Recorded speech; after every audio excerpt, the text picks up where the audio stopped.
It's the end of the first week of the ease of the lockdown in Ogun, Lagos, and of course the FCT. While many says it has come with quite some gains, a few say there are quite a lot of fears, and the resultant effect will be seen very soon. The PTF is planning, the NCDCs are on their toes, the government is strategizing and re-strategizing. What is your part? What are you doing to ensure that the figures drop and significantly too? Yeah, my name is simply Cecil. All right, on the program today we are talking the ease of the lockdown and the many implications that come around with it. Of course, we know the federal government had a grand plan on why the lockdown has been eased. You know, some people just believe that the lockdown has been totally lifted. No, it's been eased. There are so many conditions. Now, what are the implications of the ease of this lockdown? It's just the end of the first week now, and this background report is going to give us an overview, a big picture of what our discourse today will be like. Stay with us. With the increasing number of coronavirus cases in Nigeria, different measures were introduced to stem the spread of the virus. One of such measures was the lockdown, which was imposed on 30th March 2020 in Lagos, neighboring Ogun State and the Federal Capital Territory, Abuja. However, 5 weeks after, the federal government announced the gradual easing of the lockdown measures. For Nigerians right now, nobody has to tell you. If you go out, you stand the risk of contracting the coronavirus. You do. If you don't go and work, you won't have money. If you don't find a way of just generating income, you will suffer and you may die. These are the realities before us. What do we do? There are mixed reactions to the gradual easing of the lockdown, as some have expressed concerns that the government's decision to ease restriction is premature, as number of new coronavirus cases does not appear to be tailing off. We cannot go on and be doing our business the way we feel like doing it. Because right now, everything we do can affect 10 people. My going out alone can infect 10 people if I have the disease. That is why it has become important for a coordination by government for a nation of 200 million people. And we need to see a little bit more of that now, a structured thing that could happen. Notwithstanding the gradual easing of the lockdown measures, a ban on large gathering is still in place, and there is a curfew between 8 p.m. and 6 a.m. Also, people are required to wear a face mask in public. We can see that even though people may want to comply, there are lots of restraints in terms of structure, in terms of understanding, in terms of even economic power. And all of these things are mitigating, and it becomes a very difficult thing to manage for any government, because long before now, we were never prepared, and we are still not prepared for any critical crisis that may arise in this country. No country can afford the full impact of a sustained lockdown while awaiting the development of vaccines or cure. So everyone must take responsibility and see how we can all help to flatten the curve. The first, of course, stay indoors. Do what you need to do as much as possible. 2, the food you have. I'm sorry, you can't eat the full plate you are taking before. We need to start rationing our food at home now. If you are eating 3 times a day, you better start eating twice a day or once a day. And that ration, you can cut it. Because if this continues for another 6 weeks or another 6 months, which may happen, and there is no money for you to feed, that garri will not go round. So right now, we need to rethink ourselves. We can't live as if there was no coronavirus. it has changed now. You must begin to do those things that people do under survival. There is a war, for goodness sake. As part of new public safety measures, the government is mandating the use of face masks in public and banned interstate travel. Therefore, our focus on Weekend Deal today will be on assessing the impact and implications of the gradual easing of the lockdown.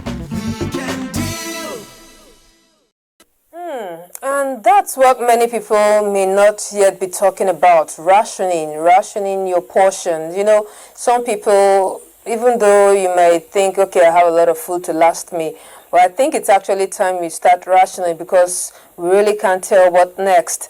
And maybe you also consider sharing a little of your portion to the security man, the guys who really have nothing. It may just go a long way. Say, be our brother's keeper, right?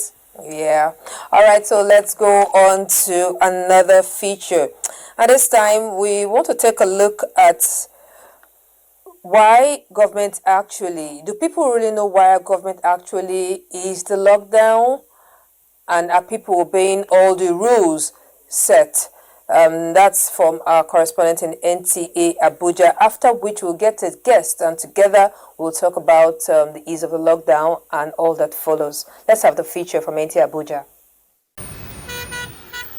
On Monday, 4th of May 2020, in its capital city Abuja and largest city Lagos, there was heralding the reopening of Africa's biggest economy after more than 4 weeks of lockdown. These densely populated areas in Nigeria are working on revamping its labor force. The usual frenetic streets of the coastal megacities of Lagos and Abuja, largely empty during the lockdown, were busy again with movements of people. A situation where I work, we get mirage of complaints every second that they are tired, they are going crazy, something should be done, let's go out and face it. And if you look at what happened in the bank, people were in their houses, they could not go through with their online banking activities. They needed to come out to see how they can strengthen these processes for them to have at least something to fall back on, contrary to our expectations. Our numbers in FCT has not gone up astronomically like we're expecting after Monday's activities.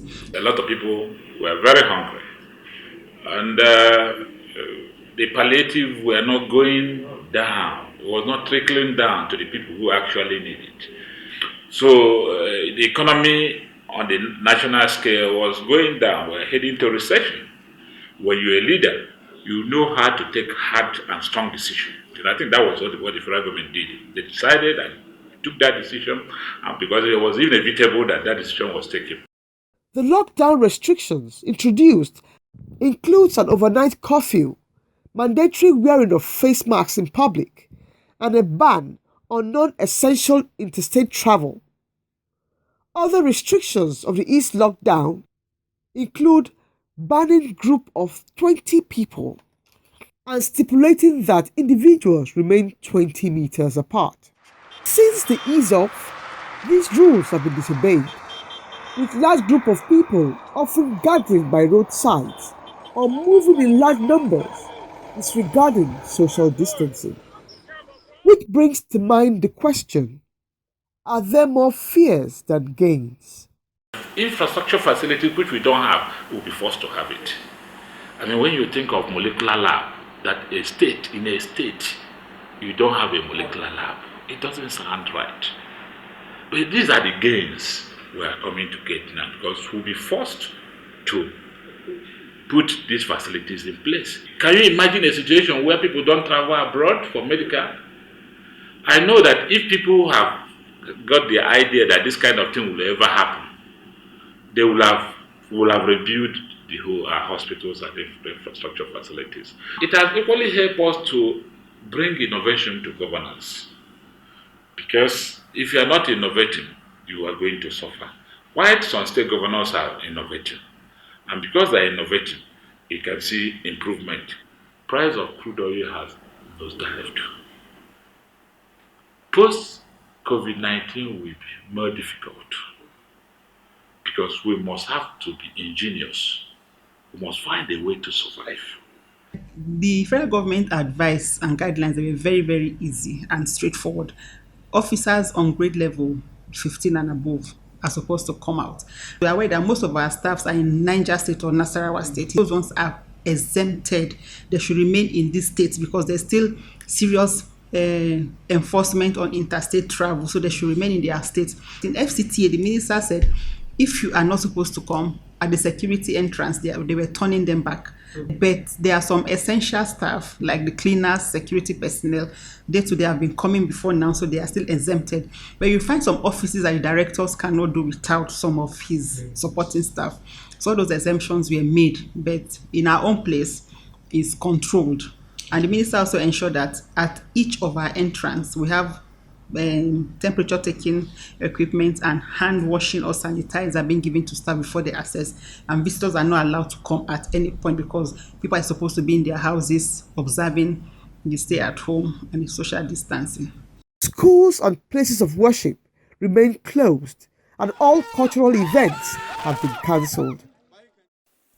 All right, thank you very much, our correspondent from NTA Abuja. Well, we are learning a lot, and I hope we'll try to imbibe all the very many safety measures. And let's see how together we can fight this. Government alone, we know, cannot do this, right? Yes, if they play their part and we don't play our part, then we're heading to no. All right, so it's time for us to miss our first guest. You may wonder why we have our guest on set, but don't worry, you'll get to know in a bit. He is the Director General of the Bureau of Public Service Reforms, Dasuki Ibrahim Arabi. You're welcome, sir. Thank you very much. Good morning. Good morning, Nigerians. Good morning. I can see you're staying safe. Yes, I'm trying to stay safe. I'm trying to be a good public servant by, number one, following the instructions of government. Number two, by playing safe, making sure that the money that will have been used to treat people who have been infected is going to be used by government to provide better service to Nigeria. I can assure you that he's actually leading by example. He came with his mask. He didn't want to sit down. He asked if the whole place has been disinfected and fumigated and everything before he almost had to stand for this interview. I had to beg him that it has been. Well, we do it almost practically every day. After today, after this, it's going to be done, and that's how we do it around here. All right, so thank you very much for coming around. Thank you very much. All right, the Bureau of Public Service Reform, you have a mandate to initiate, coordinate, and ensure the full implementation of government policies and programs. I know among the public servants. How do you translate that into government policies and programs in the fight of COVID? What are you doing in this regard? Well, thank you very much. In the first place, let me just give an overview briefly of BPSR. Okay. The Bureau of Public Service Reforms was created in 2004, basically to serve as engine room of reforms, to initiate reforms, to monitor reforms, to report reforms, and engage citizens on government activities. This we have done excellently well over the time. And we work under the supervision of the Secretary to the Government of the Federation. Okay. We have the Steering Committee on Reforms that is chaired by the SDF, and the Head of Civil Service of the Federation is the Deputy Chair of the Steering Committee on Reforms.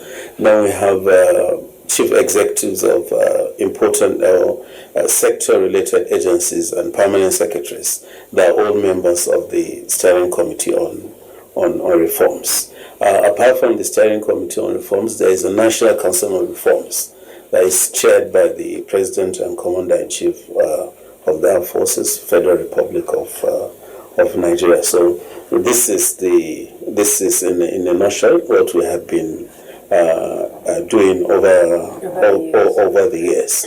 Now, Corona has come to disrupt everything around us. It has come to force us to change and to reform, even where we are not willing to reform. So this is an abrupt catastrophe that has come, and we are working very hard within the limited time space that we have to translate some of our plans and programs that will reflect what government is aiming to achieve in curtailing COVID-19 in Nigeria. I was just going to come to that. Okay. Well, you can send your questions coming in We're talking the BPSR, the Bureau of Public Service Reforms. We have the Director General with us here. He's talking about all the digital technology involved in it and how the service is involved in fighting COVID-19. So you may want to send your questions in for him and any other, or tell us how you are managing the lockdown. Now, we know that you usually have annual conferences, meetings, well, not annual, regular conferences, meetings. All these have been suspended.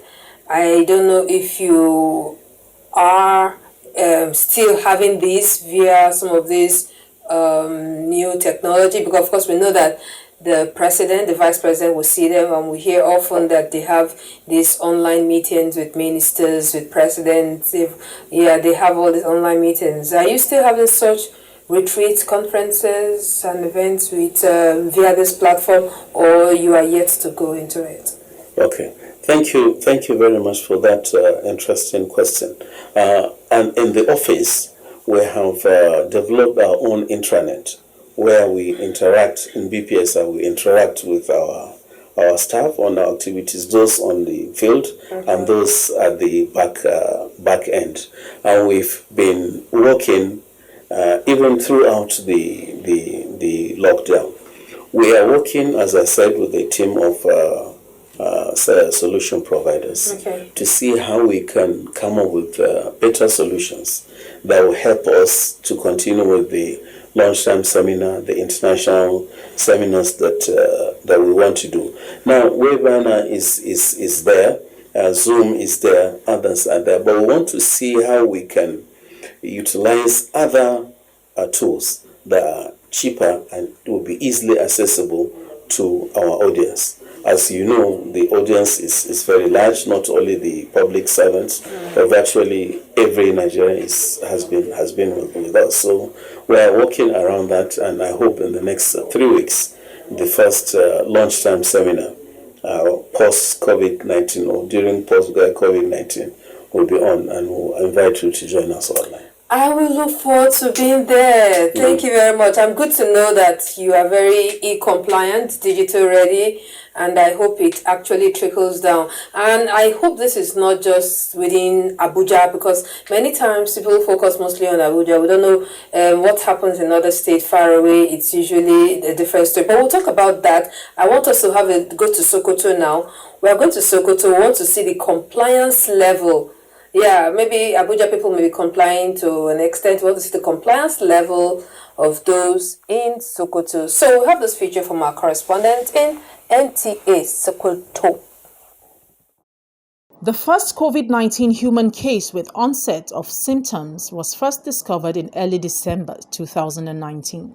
The disease then began its spread to other countries of the world. First parts of Asia, then Europe, USA, UK, until it became a pandemic. Ever since then, cases have grown and spread to about 35 states of the Federation, including the FCT. Among the affected states is Sokoto State. I would like to appeal to members of the public to understand that coronavirus disease is real. To know that this COVID-19 is real. We've seen it all over the world. So far, Sokoto State, apart from having reported cases of the coronavirus, hasn't really effected any visible changes to the way it operates. Apart from the closure of schools, the rest of life activities has been pretty regular. Mosques are still open, but with some practice of social distancing. Markets are bustling, and the streets are full. The coronavirus isn't at the forefront of people's minds in Sokoto, but there are, however, visible precautionary measures that guide the way people conduct themselves. This is in addition to already existing measures declared by the state government.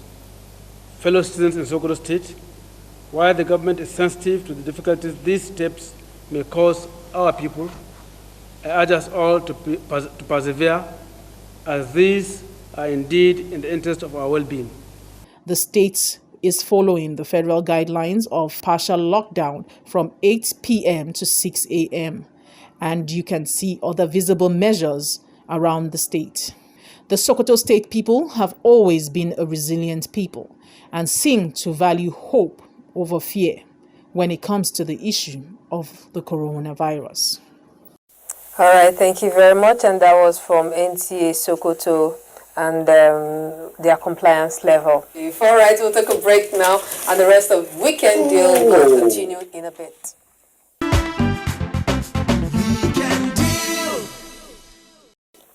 All right, thank you very much. If you're just joining us, the program is Weekend Deal, Africa's biggest deal. All right, just before the break, we had the guest, the DG of the Bureau of Public Service Reforms, and while he was leaving, he asked me to drop this message with you. We want to thank all public servants who have done their best in the fight of COVID-19, especially those in the front lines, the medical practitioners. He says you are doing really well. And this book, he says, is in celebration of the many public servants who are risking their lives in the fight against COVID.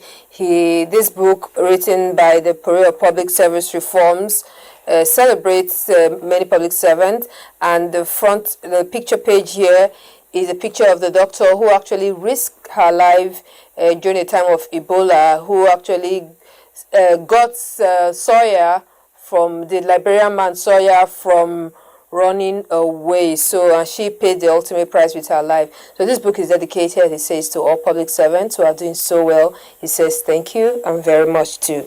All right, we will continue with the rest of Weekend Deal, and would travel now to Ibadan. We want to understand and see the compliance level in Ibadan. We've seen Sokoto, Abuja, and would like to know what the situation is in Abuja. After which we'll meet Ibadan. We'll get to meet we'll go to Ibadan and see the compliance level. After which we will come to meet our guest from the NOA. I know many of you have sent questions yesterday asking about what the NOA is doing. Well, the NOA, they are with us in the studio today to answer many of your questions. Please do keep them coming. All right, Ibadan, it's over to you.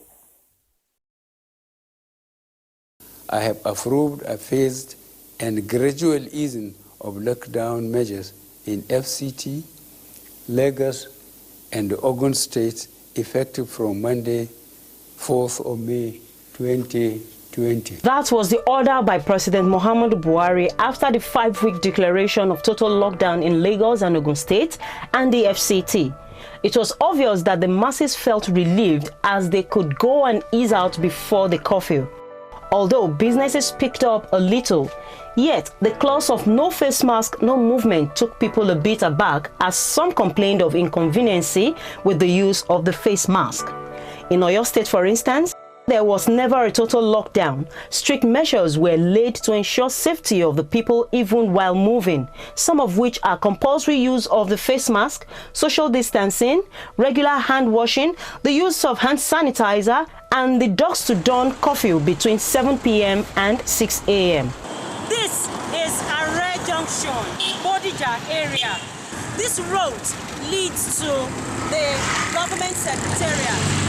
At Are Junction here, we have supermarkets where they are saying people should comply with the use of face mask. Where there is no face mask, you are not coming in. If you don't wash your hands, you are not coming in. So of course, in this area, people are really complying with the standard of living that we call the new normal. We are isolating, we are preventing ourselves, we are preventing our family, we are preventing any other person that comes to you. It is important, and I see that people are trying to prevent to some extent. We cannot see 90% or 100%, at least 75%. Before you enter secretariat, you must have your face mask. Well, I think we should just try and be modest. It's a matter of time. We will get over it. This is the popular Bodija market where we have people buying and selling. Of course, there is no lockdown in Ibadan, but I tell you, people are observing the social distancing regulation. And going into the market, we have people that have in front of their shops, the buckets of running water, where anybody that comes in will wash his hands before going into the shop. Almost immediately after the presidential address on the ease of lockdown, the Ogun State Governor, Prince Dapo Abiodun, announced the blockage of borders entering Ogun State, of which Oyo State is one. Areas where we consider border areas and areas that are highly populated.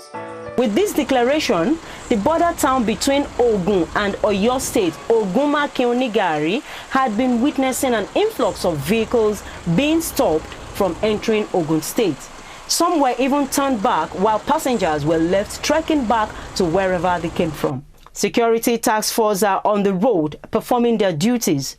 Some motorists were seen diverting the movement of their vehicles against the traffic popularly known as one-way, but trust the security operatives, they are up to the task. Although none of the officials on the road was ready to speak to us on camera, the response is that a lot of vehicles stopped are non-essential and so would be delayed until further notice, while ways would be made for essential workers to cross over only if they have their face masks on. One amazing concern that struck my mind in the course of this journey is that the spot at Oguma Keonigari, where heavy trucks and other vehicles are stopped, is more or less a bridge under which there is a flowing river. The question is, considering the state of our roads in Nigeria, what is the fate of this particular bridge with this heavy weight? For only God knows how long the trucks would be delayed. Maybe the solution is still stay at home if it is not expedient of you to be outside because coronavirus is real. Yeah, indeed, coronavirus is real. Coronavirus has no cure. Prevention is the cure. All right, the program will continue. We still have a few more. We still have some guests and some features to take. And now it's time for us to meet our next guest. And our next guest is from the National Orientation Agency. She is the Director of Special Duties and State Operation, Mete Dekobi. You're welcome. Thank you. NOA. People have been talking about you. I don't know if you've heard that. Many people have been asking, we are not hearing from you. What are you doing? We needed you to be on top of things. We needed to... Let us first go into that. Tell us, anyway, what is happening? Are you doing something? People are complaining. Well, I would say yes, we are. We actually commenced sensitization long before the running up and downs that we are seeing today. We had programs in the states, and in every state, the programs they had was to sensitize Nigerians on trending issues. And at that point, the first index case of COVID-19 was not even announced because we were actually working on Lassa fever before the COVID-19 issue came in. And so we just dovetailed into COVID-19. And when people talk about not hearing the National Orientation Agency, it's important to know our structures and our mandate. Our mandate, indeed, is to reach Nigerians, especially at the grassroots. And for that reason, we have offices in the 774 local governments, and these officers are living in those 774 local government headquarters, and they speak that language. You are not recruited from outside, you are recruited from within. You must speak that local language. Okay. And that's what you do. Now, at the state level, you have 36 state offices with staff. And then the FCT. FCT office is at the Federal Secretariat. And they have offices in the area councils. Okay. Now, the headquarters that you have at Area 1 Old Secretariat is a policy office. I understand you have other very brilliant structures, 774. Yes. But still, the people in these places are saying... you are here with me. Yes. And what you are trying to do is to convey to Nigerians what is happening, isn't it? Yes. Anybody who does not tune on the television at this time would definitely say you did not do anything of the sort. You didn't do. If I didn't see you, then you didn't do. Okay. Now, if I come to your street with my public address vans and you are not there, you might be told. And if you do not have anybody to tell you, then you didn't hear. Like Thomas. You didn't hear. And so these are the kind of things that are happening. And so you cannot say that even at the local government level, there are villages and communities. You must move from the local government headquarters to villages and communities. And everybody keeps saying nobody was prepared for COVID-19. So which means there was no budget for COVID-19. And so we are all trying to work to get budget for COVID-19. Is it possible that funding is part of the challenge? Of course, funding would definitely be a challenge for speaking to people, because you are not just going to speak today. Today is Sunday. People will go to church. Next Sunday they will go. Does it mean they didn't hear what the pastor said today? Church.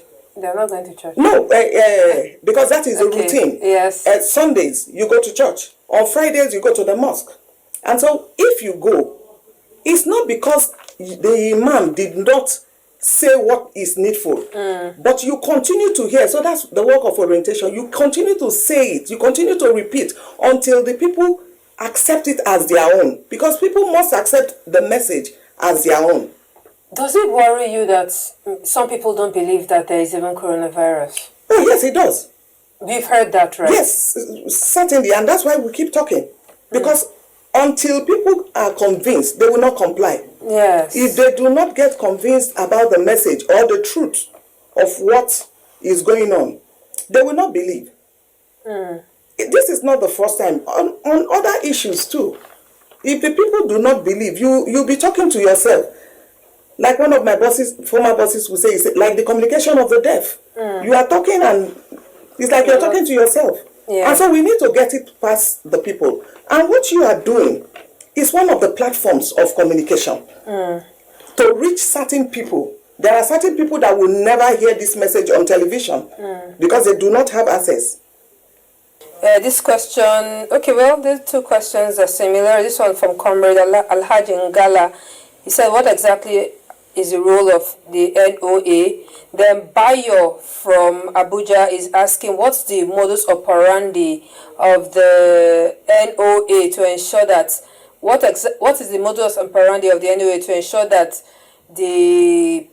those at the very grassroots are orientated and familiar with the message? So take these two questions, then we'll... I think obviously our conversation started from there.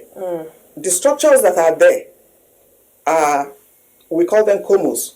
They are Chief Orientation and Mobilization Officers. And they've been doing very well. In fact, because there's a large population of Nigerians that are on the social media, the NOA is also on the social media to meet the interests of those who are on the social media. But at the grassroots level, we go to marketplaces, we work with the traditional rulers so that they can talk to their citizens. And because you live within the local government, people have access to you and they can ask questions. Okay. And so you are free. You are amongst your own people. If you lie to them, they know who told them that lie. And so like NTA will always say, we give credible information, and not just not sensational information. And if there's anything going on that the people do not understand, most of the times at the local government level, it's the National Orientation Agency officer that they come to. And so that is how grassroots that we are. Okay. All right. This person is talking about funding. He said to curtail corona in Nigeria, the NOA must be funded. We're grateful for that. Yes. Then Michael Olotu from Benue says, wow, leaders, why are they giving us fake news? Well, I don't know about that. Some other persons say that they would like to actually see coronavirus patients to believe that there is corona in the country. Yeah, well, there are so many questions like that. All right, so let's talk about the ease of the lockdown, at least in the FCT and other places. Some people have said that the compliance level has been pretty low. Are you in agreement to that? And then what's the plan? Well, depending on where you're looking at it from, but one will always say that when something is new, and that's why they say it is novel, and everything we are doing is new to everybody that is in it, whether the enforcers, whether those that you're speaking to. And so approaching this partial lockdown will be an issue of sensitization. You keep talking to the people to get them to believe that the ease comes with a responsibility. Yes, it comes with a responsibility. Therefore, the fact that a door was closed and is now open does not mean you should just move in. And that's not the message. The message is that the way you took care of things and situation while it was a lockdown is the same way you should take care of things now that there's some ease. So we should not slack. It's not a time to slack. It's a time to do more, because now you are getting in touch with more people than you did the 4 weeks that we were at home. Okay, you know, I think, but we know that many people are flaunting this, and you may want to go back on board and see how we can restructure. This is the end of the first week of the ease of the lockdown. Another week will start tomorrow, so you may want to go back to the drawing board and see how we can re-strategize on this. But we'll come back very briefly to conclude on this discussion. Let's quickly take a trip to Port Harcourt and understand the compliance level on interstate lockdown. What's the compliance level at the Garden City, Port Harcourt?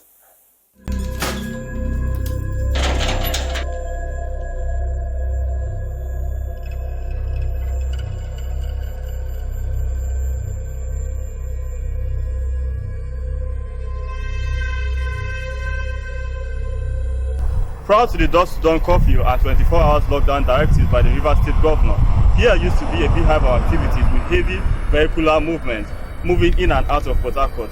But what we are seeing today is like a ghost land. The state governor has placed Obiako and Port Harcourt City local government on total lockdown and has made the use of face masks compulsory, amongst other measures, to check the spread of COVID-19 pandemic in Rivers State.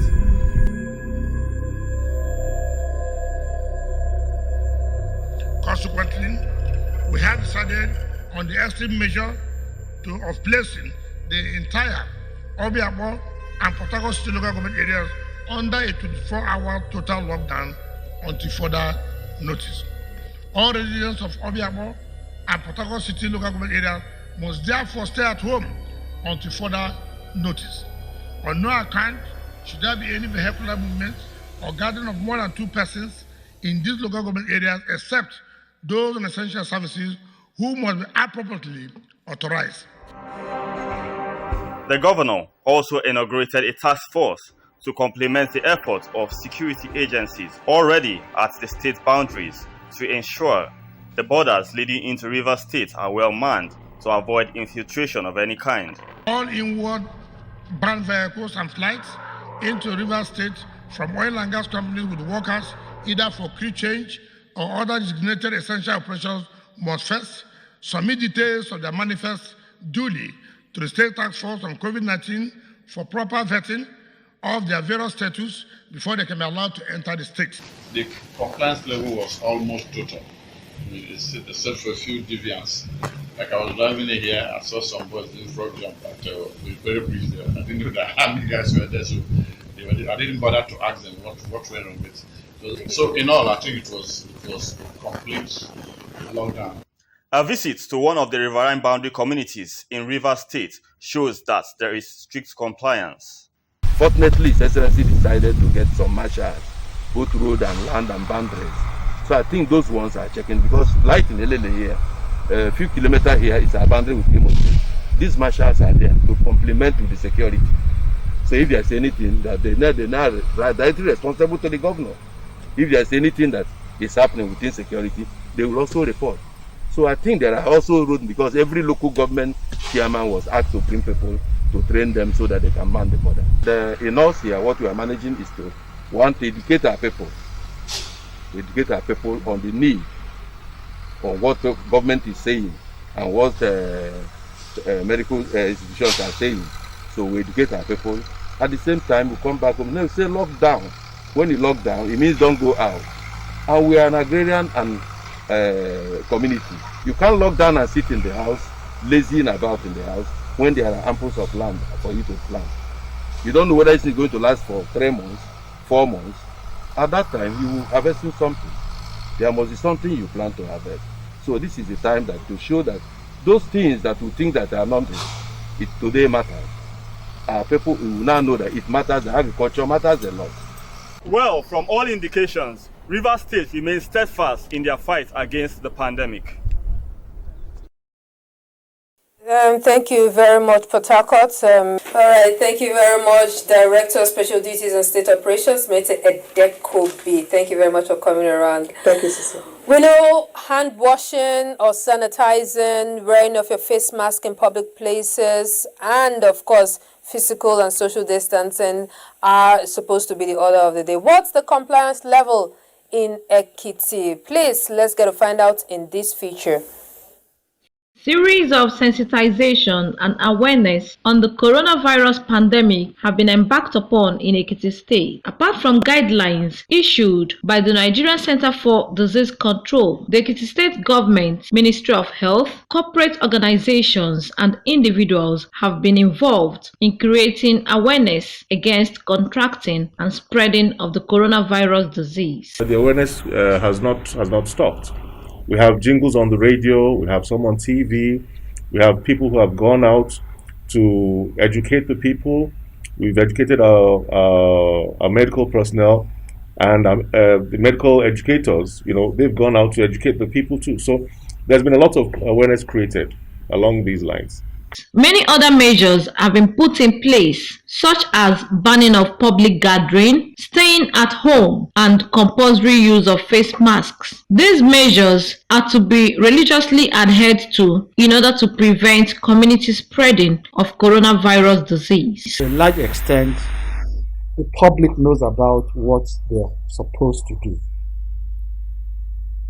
in terms of hand washing, in terms of face mask, in terms of social distance, some of the transporters, in terms of the number of passengers they should carry, the security, in terms of how to enforce even those. So there are many different sectors of the public and institutions that we should talk about when it comes to compliance. Majority of the residents of Ekiti State have been abiding by the guidelines and measures put in place by relevant authorities. The patience of the Ekiti people is commendable. I believe that is why we have the relatively low number of cases. One thing that I observe is anytime there is ease in the ban or moving around, the large number of people troop out just to go and get whatever they want to get, and in doing so, some of them don't, or larger percentage of people don't observe the social distance, which is very, very key. The task force on COVID-19 in Ekiti State has been making tremendous effort to ensure that extant rules and regulations are obeyed concerning the pandemic. Sincerely, people are complying. Do you know why I say so? Like day before yesterday, I was at the market to buy some few things at Okela market, and I met people, people putting on their face mask, and people keeping. Though some people are trying to move together, but those who are conscious of this pandemic are really keeping their distance away from people who are trying to model up with them. On the part of the security operatives who are saddled with responsibility of enforcement, their job is made easier only when the people are ready to abide by the measures put in place. It's really enforceable even though we have challenges at the border. But like we always say, for now, remain where you are. You cannot be in Ondo and come to work in Ekiti. Stay in Ekiti. Stay in Ondo if you are in Ondo. Stay in Ekiti if you are in Ekiti. Because from what we have seen, the challenges we have is that the few people we have identified having it are those that comes in cross-border issues. So we want to man the cross-border issues so that we don't have, let us manage the localized one, not those that are coming from other states. Staying alive and staying safe, especially this period of COVID-19, requires good personal hygiene and strict adherence to laid down procedures and guidelines. It is therefore hoped that Ekiti people and indeed Nigerians will comply with the necessary measures. Yeah, if you're just joining us, this is Weekend Deal, and well, quite some time passed already. We've had two guests, the Bureau of Public Service Reforms, the DG, and the representative of the National Orientation Agency, talking to us about them and their point of view, the handling of COVID-19. And now we will talk about it from a religious point of view. And yesterday we had a Christian preacher. Today we have an Islamic scholar, and he is Imam Barrister Mustafa Agbariri. Is an Islamic scholar. You're welcome. Thank you so much. Okay. COVID-19 and the whole lockdown, everything, stay at home has affected the way we do things, especially our public gatherings. Today we see religious houses are encouraged to use digital media and other platforms to preach. So how has this been in the in your world, in the Muslim society, especially with the fact that we're in the period of Ramadan? Well, thank you again. I must tell you that it's a bit strange and it's difficult for the preachers to engage in a virtual platform to preach and send the words of God, especially the Muslim world. The Muslim world were used to sermonizing through physical contacting all the while. But with the COVID-19 experience, it has changed everything drastically. But Islam is not an exception from modernity. Islam is compliant with science, with technology, with that is electronic platforms. That is why we find it so easy to also accommodate and to get ourselves adaptable to using the virtual platform. I will tell you that nowadays, Malams, Imams, scholars are now engaging in sermonizing through Zoom. A lot of them are doing Zoom now. They just create a group for themselves. They have their own ID. There's a sermon, yes. And they say, okay, within this time, we're going to do our own sermon to the community. You know, yes, like every mosque. You know, the one that we do before the break of fast. That is tafsir. We call it tafsir. Interpretation of. And you do that on yes, Zoom. Nice. Some people use WhatsApp,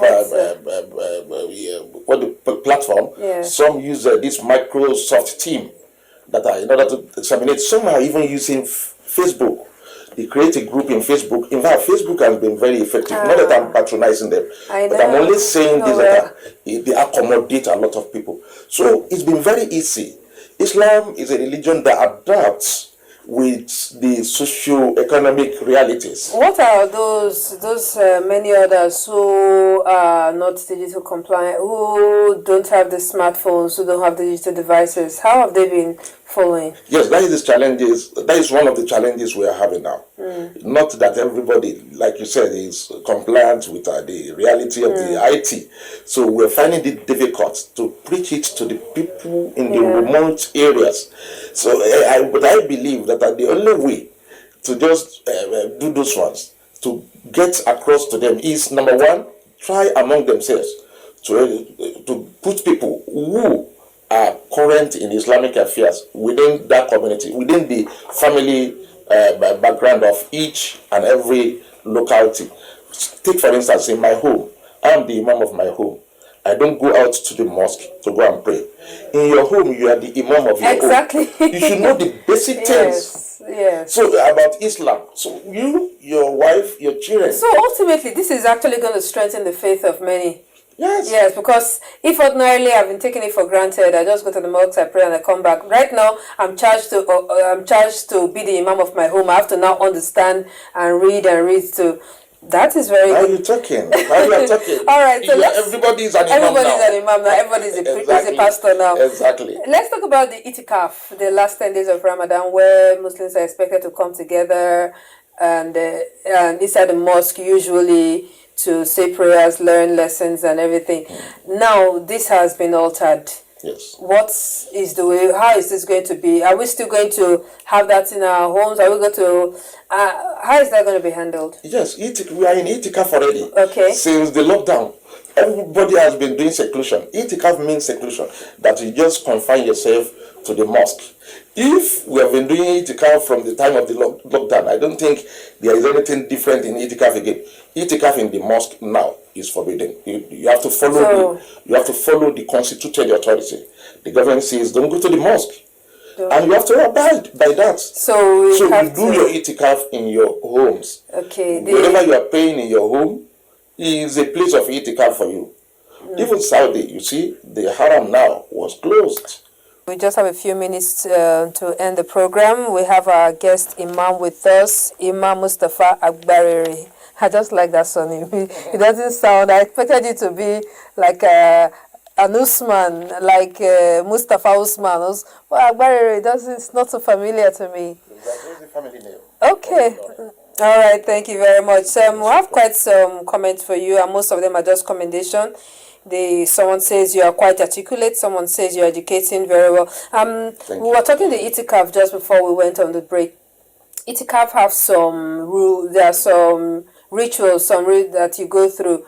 How can that actually practically be handled at home? Yes, itikaf, like I said, that ad-darurat to be al-mahturat. That is during the time of out of the ordinary, there is no law. Something like force majeure. During the war, you don't apply any law. We are in a situation akin to that. Yes, we are in a situation akin to the necessity. Necessity will now be the mother of invention. Itikaf means you seclude yourself, you are in a mosque. Now you can't do it in a mosque, do it in your home. One of the rules guarding the person that is doing itikaf, number one, is that you abstain from your wife. La tubashiruhunna wa antum fil masajid. Don't cohabitate with your wife when you are doing itikaf. If you want to do it in your home, create a space for yourself, either in your room. You are doing supplication, you are glorifying the name of the God of Allah, subhanahu wa ta'ala. You are reading a lot of scriptures, Al-Quran, do a lot of, just be close to God. Then don't allow, not that your wife cannot see you. She can see you. Your children can also see you. The only thing is that you don't have any meeting within that period. When you do that, I think your itikaf is fine. All right, so for many of you who have been asking and wondering how to go about the itikaf at home, now you know, even if you're in the one room, you know how to manage yourself. Thank you very much. So, time always runs pretty fast, but let me ask you this question. There are some Islamic leaders we've seen over time who preach to their congregation that there is no COVID, and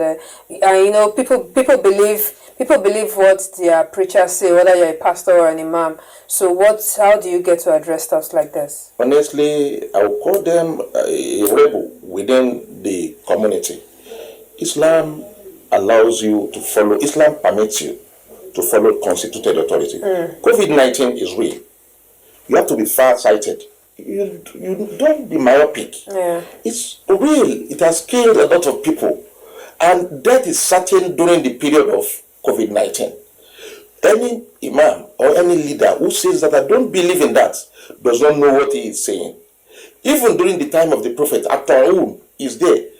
Prophet Sallallahu Alaihi Wasallam said that when the pandemic of this nature happens in a place, don't go there. Okay. And when you are in a place and it happens and you are there, don't go out. Meaning that you don't spread it. Okay. So I will call on every imam to understand Islam from the pragmatic point of view. I'll run through these questions very quickly and you see how you can take them. Malam, according to Muslims, if you don't attend 3 Jummah Salah, you are not a Muslim again. You're not a Muslim again. How do you do that? Then another person says, my name is Hamza Abdullahi from Kaduna. I want to start to speak more more with evidence on people in rural areas that still pray in congregation. Then another person says, Ustaz, what's your mission on post-COVID-19 for Muslims? Umar from Bashir Hassan. And this person says, my name is Olarewaju Teslim. Why is it that people can't pray in their personal mosque? Okay. And wow, you have so many questions. Okay, all right, you can take those ones quickly. Let's see if I can take it. Well, with respect to the Juma services, like I said, we know that during normalcy, we go to the mosque regularly. During abnormality like this, there is no sin on you. Allah says in Quran, I think 173, that those who are necessitated to abstain from doing a thing that is normal, not out of craving, not out of transgression, they have no sin. In view that is taken care of. You will have no sin for not observing your prayer in the congregation or in the Juma mosque. Yes. Number two, the issue of the people in the rural area. We want to believe that in any community, Allah will appoint a Muslim leader. What I mean, in the people in the rural area don't do congregation prayer. Now, let them also, the MOA, have the responsibility to do all those jingles. Jingles, I know that virtually everybody in the rural area will have a radio. Do a jingle to them that I don't come close. Do social distancing, just like how I am with you in the studio now. You are far away from me. I'm here. Let us apply that. Then try to apply the wearing of the face mask. Then the issue of I beg your pardon. You can remind me of some of the questions. I think I've answered too. Juma prayer 3 times. Yes, I've said about that. That you have no problem with that. Allah has taken those obligations off you because of the situation. Yes, someone is talking about the post-corona pandemic. Yes, when the thing goes, then all the abnormalities will abate.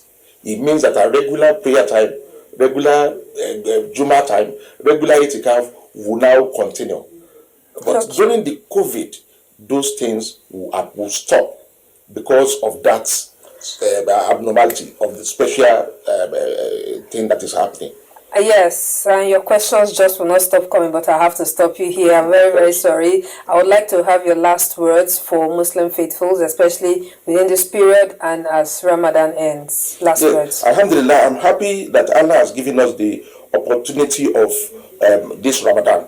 The opportunity of Ramadan is for us to atone. I want to believe Corona, either man-made or from God. I know that it comes from God. Corona pandemic comes from God. This is an opportunity for us to atone for all our sins.